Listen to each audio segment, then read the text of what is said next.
Kaixo Gaztetaguneko lagunak, ongi etorria bideo berri honetara. Gaurkoan Snapseed 3.0 hitz egingo dugu. Gure mugikor bidez argazkiak editatzeko aplikaziorik ospetsuenetako bat. Snapseed Googleek 2011an sortutako doako aplikazioa da, eta 2015 geroztik ez duen eguneratzen garrantzitsurik izan. Snapseedeko interfazea guztiz eraberritua izan da, eskaintzen dituen aukera guztien irudiak berrituak izanik. Eguneraketa iOS eta Android horietan dago erabilgarri.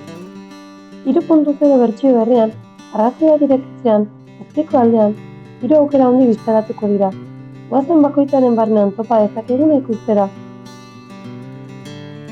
Lehenengo blokean ezkerretik hasita, diseinuak topatuko dugu. Aukera honek berrizarritako filtrak erabiltzea baimentzen du. Diseinu aukera bat sakatu ostean, koloreak, argia, kontrastea aldatuko dira. Argazki originalak guztiz eraldatuz. Egiten dituen aldaketak ezin dira birbeltu.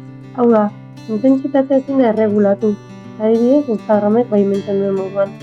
Modu honetan, zirkuitu soil batekin, itxuri beltzean edo kolore bintaxeko argazkiak izango ditugu. Bigarren blokean gogokoenak aukera topatuko dugu. Bloko honetan gehien erabiltzen ditugun erramintak doitu ahalko ditugu. Hitz eskura izan ahal izateko. Hori bai, 4 soilik izango ahalko dira. Izan ere, lehenengo aukera, automatikoa deritzona, ezin dugu kendu.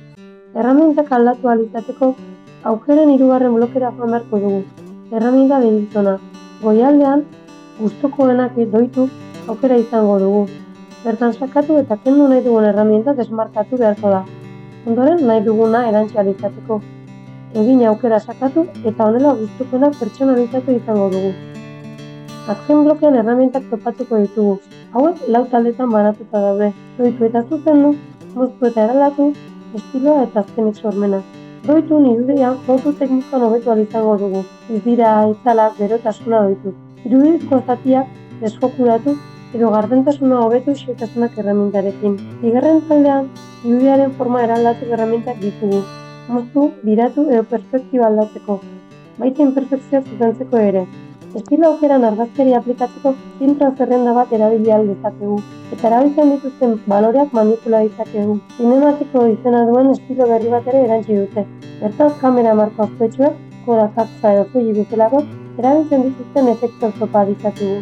Eta azken mundutan, 3 aukera topatuko ditugu. Testu erantsi, markoak eta esposizio bikoitza. Bi argazkiak kombinatu ahal izateko. Ikusten duzun moduan interfaz berria ikusgarriagoa da. Gehien gustatzen zaizkigun fontziak mantendu. Bideoa gustatzen bazaizu, emaiozu gustuko dut eta arpidetu zaitez gure kanalera bideo gehiagotarako. Hurrengora arte!